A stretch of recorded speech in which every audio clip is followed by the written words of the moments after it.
कुछ देर बाद वह होश में आई तो देखा मछलियां चूल्हे के अंदर गिरकर कोयला हो चुकी हैं। वह अत्यंत दुखी होकर रोने लगी। वह सोच रही थी कि राजा को मेरी बात पर विश्वास न होगा। वह इसी चिंता में बैठी ही थी कि तभी मंत्री ने आकर पूछा कि मछलियां पक चुकी हैं या नहीं। बावर्चिन ने मंत्री को सारा हाल बताया। मंत्री को इस कहानी पर विश्वास तो न हुआ, लेकिन उसने बावर्चिन की शिकायत करना ठीक न समझा। उसने मछलियों के खराब होने का कोई बहाना बादशाह को कह दिया और मछुआरे को बुलाकर कहा कि वैसी ही 4 मछलियां और ले आओ। मछुआरे ने दैत्य से किया हुआ वादा तो उसे न बताया, लेकिन कोई और मजबूरी बता दी कि आज मछलियां क्यों नहीं ला सकता। दूसरे दिन मछुआरा फिर उस तालाब पर गया और उसी प्रकार की 4 रंगों वाली मछलियां उसके जाल में फंसी। मछलियां लेकर वह मंत्री के पास पहुंचा। मंत्री ने उसे कुछ इनाम दिया और बावर्चिन के पास मछलियां लाकर कहा कि इन्हें मेरे सामने पकाओ। बावर्चिन ने पहले दिन की तरह मछलियां काटकर तेल में डाली और जब उसने उन्हें कड़ाही में डाला तो दीवार फट गई और वही स्त्री हाथ में छड़ी लेकर दीवार के अंदर से निकली और छड़ी से एक मछली को छूकर पहले दिन वाली बात पूछी। उन 4 मछलियों ने जुड़कर सिर उठाकर वही उत्तर दिया। स्त्री ने फिर कड़ाही उलट दी और स्वयं दीवार में समा गई और दीवार फिर जुड़कर पहले जैसी हो गई। मंत्री यह सब देखकर स्तब्ध रह गया।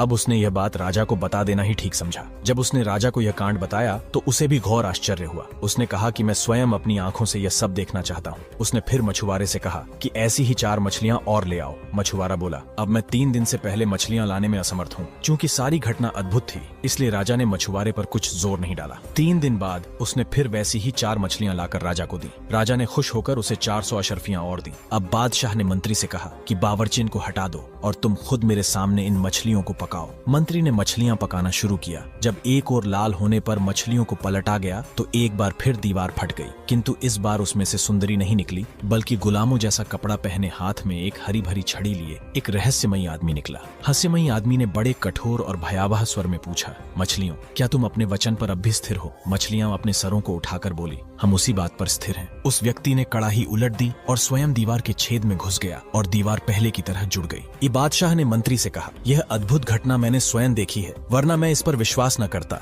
ये मछलियां भी साधारण नहीं है। मैं इस रहस्य को जानने के लिए बड़ा उत्सुक हूँ। यह कहकर उसने मछुआरे को फिर बुलवाया और उससे पूछा कि तू यह रंगीन मछलियां कहाँ से लाया था? मछुआरे ने बताया कि मैंने उसे उस तालाब से पकड़ा है जिसके चारों ओर 4 टीले हैं। बादशाह ने मंत्री से पूछा, तुम्हें मालूम है कि वह तालाब कहाँ है? मंत्री ने कहा, मैं 60 वर्ष से उस ओर शिकार खेलने जाता रहा हूँ, लेकिन मैंने ऐसा तालाब न देखा न सुना। अब बादशाह ने मछुआरे से पूछा कि वह तालाब कितनी दूर है और क्या तू मुझे वहाँ ले जा सकता है? मछुआरे ने कहा, वह तालाब यहाँ से 3 घड़ी के रास्ते पर है और मैं आपको जरूर वहाँ ले जाऊंगा। उस समय दिन कम ही रह गया था, किंतु बादशाह को ऐसी उत्सुकता थी कि उसने अपने दरबारियों और रक्षकों को शीघ्र तैयार होने की आज्ञा दी। फिर वह मछुआरे के पीछे पीछे चल दिया और उसके बताए हुए पहाड़ पर चढ़ गया। जब वह पहाड़ के दूसरी ओर उतरा तो वहाँ बड़ा विशाल वन दिखाई दिया। यह वन पहले किसी ने नहीं देखा था। फिर बादशाह और उसके साथियों ने वह वन भी पार किया और सब लोग उस तालाब के किनारे पहुंच गए जिसके चारों ओर 4 टीले थे। उस तालाब का पानी अत्यंत निर्मल था और जिन 4 रंगों की मछलियां उसे मछुआरे से मिलती थीं, वैसी अनगिनत मछलियां उस तालाब में तैर रही थीं। बादशाह का आश्चर्य और बढ़ा।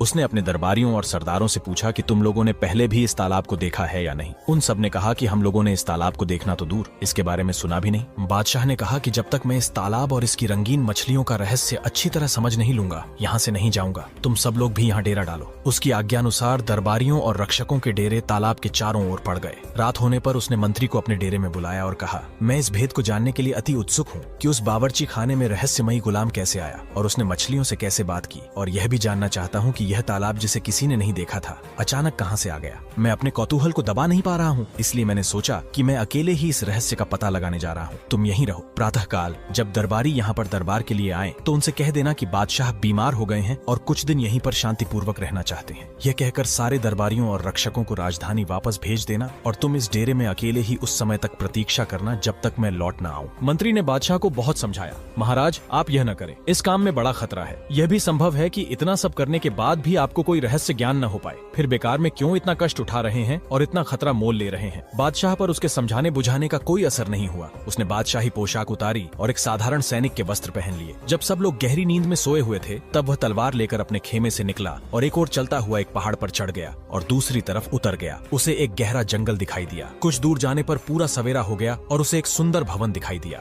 वह भवन देखकर बड़ा प्रसन्न हुआ और उसे आशा बंधी कि उसे इस जगह तालाब के रहस्य का पता चलेगा। भवन के निकट पहुंचकर उसने देखा कि वह बड़ा विशाल है और काले पत्थरों का बना है। बादशाह को विश्वास हो गया कि यहाँ उसे मनोवांछित सूचना मिलेगी। वह बहुत देर तक खड़ा हुआ भवन की शोभा निहारता रहा और फिर उसके पास चला गया। वह देख रहा था कि भवन का द्वार खुला निकला है। फिर भी शिष्टता के नाते उसने ताली बजाई कि उसकी आवाज सुनकर कोई अंदर से आ जाए। जब कोई न आया तो उसने सांकल को खड़खड़ाया, यह सोचकर कि शायद उसकी ताली की आवाज अंदर तक नहीं पहुंची होगी। सांकल खड़खड़ाने पर भी जब कोई नहीं निकला तो बादशाह को क्रोध आया कि अजीब घर है जहां बुलाने पर भी कोई आकर नहीं पूछता। वह अंदर चला गया और जोर से पुकारा कि क्या इस भवन के अंदर कोई मनुष्य है जो एक अतिथि के रहने के लिए थोड़ा स्थान दे सके। फिर भी उसे कोई उत्तर न मिला तो उसका आश्चर्य और बढ़ा। वह घर में घुसा तो देखा कि अंदर से और भी लंबा चौड़ा मकान है, किंतु उसके अंदर कोई नहीं है। तभी उसे एक कातर आवाज सुनाई दी, जैसे कोई बड़े दुख में कराह रहा हो। उसने कान धरकर सुना तो मालूम हुआ कि कोई मनुष्य रो रो कर अपनी करुण कथा कह रहा है और अपने दुर्भाग्य को कोस रहा है। बादशाह ने उस कमरे का पर्दा उठाया जिसमें से यह आवाज आ रही थी। उसने देखा कि एक नवयुवक सिंहासन जैसी किसी ऊंची चीज पर राजसी वस्त्र पहने बैठा है और करुण स्वर में विलाप कर रहा है। बादशाह ने उसके निकट जाकर सलाम किया तो युवक बोला,